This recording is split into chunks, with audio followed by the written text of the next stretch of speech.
Белсенділігі жоғары металл күштірек болғандықтан, ол оттекті әлсіз ұстап тұратын белсенділігі төмен металдан оттекті тартып алады деп елестетуге болады. Егер белсенділігі жоғары металл оттекпен біріккен болса, ол оттекті белсенділігі төмен металға бермейді. Яғни ондай түрдегі реакция жүрмейді. Мыс металы мен мырыш сульфаты ерітіндісінің арасында реакция жүрмейді.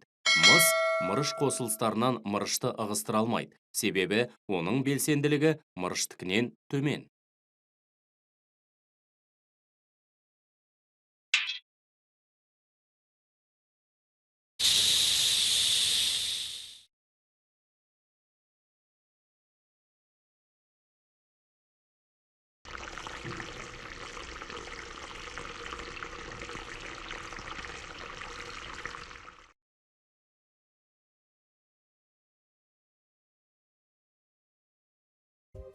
Мырыш тұзының ерітіндісіндегі мыстың әрекетін зерттейік. Мырыш сульфатының ерітіндісіне салынған мыс пластина ешқандай өзгеріске ұшырамайды. Демек, реакция жүрмейді. Мыс мырыш қосылысынан мырышты ығыстыра алмайды.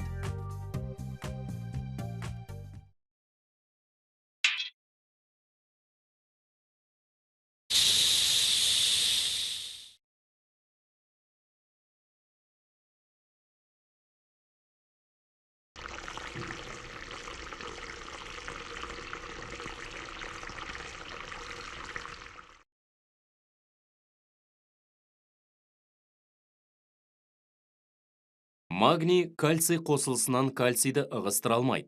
Бұл кальцийдің магнийге қарағанда белсендірек екенін білдіреді. Сол себепті белсенділік қатарында кальций магнийдің алдында тұруы керек. Магнийдің алюминий қосылысынан алюминийді ығыстыруы алюминийдің магниймен салыстырғанда белсенділігі төменірек екенін білдіреді. Сондықтан магний белсенділік қатарында алюминийдің алдында тұруы керек.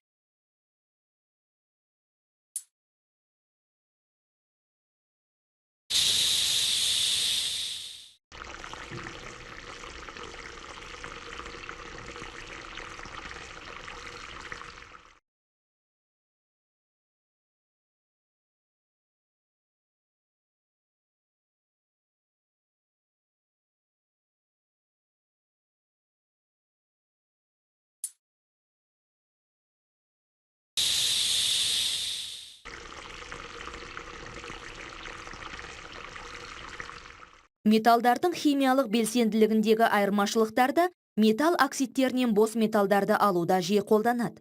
Мысалы, белсенділігі жоғары алюминий, белсенділігі төмен темір оксидтерімен әрекеттесіп, бос металл күйінде темір түзіледі.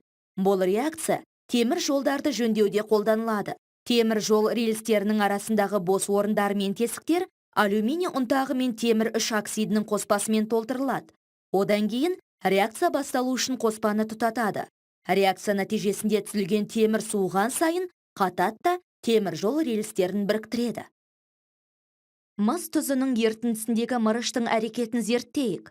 Мыс 2 сульфатының ерітіндісіне салынған мырыш пластинаның бетінде ұсақталған қоңыр түсті мыс қабаты түзіледі. Бұл мырыш металы мыс қосылысымен әрекеттесіп, мыс металы мен мырыш қосылысының ерітіндісін түзгенін білдіреді.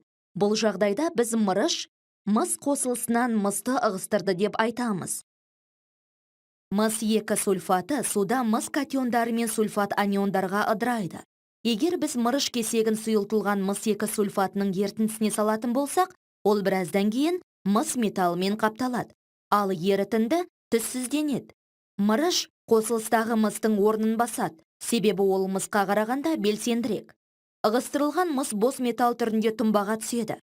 Жалпы процесс барысында бір уақытта белсендірек металл атомдары иондарға, ал белсенділігі азырақ металл иондары атомдарға айналады. Процесс кезінде электрондар алмастырылады. Мырыш атомы 2 электронын мысқа беріп, заряды плюс 2-ге тең болатын ионға айналса, мыс ионы 2 электрон қосып алып атомға айналады. Реакцияға қатыспайтын сульфат ионды реакцияның иондық теңдеуінен алып тастап, теңдеуді қысқартуға болады. Белсенділік қатарының жоғарғы жағында орналасқан ең белсенді металдардың оттекпен берік байланысатындығы соншалық, сол металдардың оксидтерінен оттекті бөліп шығаруға ешқандай тотықсыздандырғыштың күші жетпейді. Сол себепті магний немесе алюминий секілді металдар электролиз арқылы алынады. Кенді алдымен балқытады, содан соң ол арқылы электр тоғын өткізеді. Осының нәтижесінде металды кеннің басқа құраушыларынан бөліп алады. Белсенділік қатарының ортаңғы жағында орналасқан металдар салыстырмалы түрде оңай алынады. Бос күйіндегі металды алу үшін олардың кендерін тотықсыздандырғыш ретінде белсенділік элементпен әрекеттестірсе жеткілікті. Мысалы, мырыш оксидін көміртекпен тотықсыздандыру арқылы алынады. Белсенділігі төмен металдарды олардың кендерін жоғары температурада ыдырату арқылы оңай алуға болады. Бұл әдіс белсенділігі төмен металдар оттекпен және басқа элементтермен әлсіз байланысатындықтан жүзеге асады. Мысалы, мыс ауаның қатысында кавелинді, яғни мыс 2 сульфидін қыздыру арқылы алынады. Белсенділік қатарының төменгі жағында орналасқан металдар өте инертті. Олар табиғатта бос күйінде кездеседі. Яғни олар басқа элементтермен бірікпейді. Сондықтан оларды химиялық жолмен бөліп алудың қажеттілігі жоқ. Біз темір коррозиясының себептерін қарапайым тәжірибе жүргізу арқылы зерттей аламыз. Бірінші сынауыққа 1 қасық сусыз кальций хлоридін қосамыз, және оның төбесінен мақта саламыз.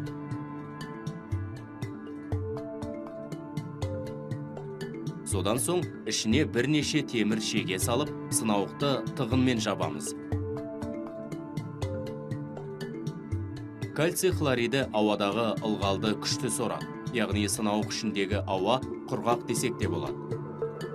Енді екінші сынауыққа бірнеше шеге салып, оны қайнату арқылы құрамындағы оттек шығарылып тасталған сумен толтырамыз. Ауаның жоқ екендігіне сенімді болу үшін сынауықты жауып тастаймыз. Енді үшінші сынауыққа бірнеше шеге саламыз, және оған жартылай су құямыз да ауамен әрекеттесуге мүмкіндік беріп, аузын ашық қалдырамыз.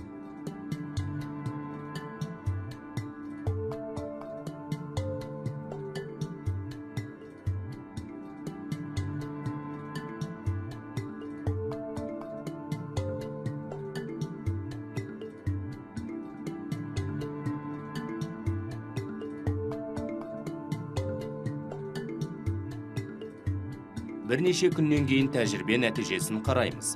Шегелердің түріне назар аударыңыз.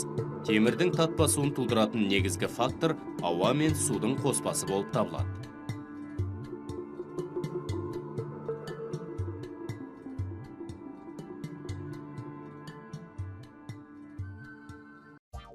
Элементтердің басым көпшілігі металдар. Бейметалдар азырақ. Металдардың сыртқы түрлері өзара ұқсас болып көрінеді. Олардың барлығы электр тогымен жылуды өткізеді. Бейметалдардың қасиеттері металдардың қасиеттеріне қарама-қарсы. Бейметалдар, мысалы күкірт, электр тогын да жылуды да өткізбейді. Бөлме температурасында газ күйінде болатын элементтердің барлығы, мысалы оттек, азот және сутек бейметалдарға жатады.